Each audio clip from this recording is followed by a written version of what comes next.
নতুন একটি শীতের সকালে সবাইকে স্বাগতম।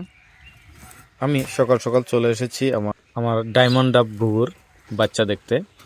এরা প্রায় 15-16 দিন আগে ডিম পাড়ছিল।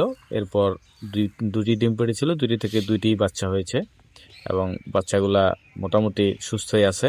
এগুলো দেখার জন্য আমি প্রত্যেকদিন সকালে এখানে একবার ঘুরে যাই। দেখতে পাচ্ছেন এই পাখিগুলো অস্ট্রেলিয়ান প্রকৃতিতে পাওয়া সবচেয়ে ছোট মানের ঘুঘু। এখানে যেটি বসে আছে এটি হলো ফিমেল পাখি। ফিমেল পাখি সাধারণত সাইজে একটু ছোট হয়। দেখতে পাচ্ছেন দুইটি বাচ্চা, দুইটি সুস্থ আছে মাশাআল্লাহ। এটি হলো মেল পাখি, সাইজে একটু বড়। দেখতে পাচ্ছেন লেজটাও অনেকটা লম্বা। ফিমেল পাখি থেকে মেল পাখিটি একটু চঞ্চল টাইপের। এই যে দেখতে পাচ্ছেন আমি যেদিকে যাই ওইদিকেই দৌড়াদৌড়ি করবে ও। আমি মূলত প্রত্যেকদিন সকালে এসেই এদের খাবার দিয়ে যাই।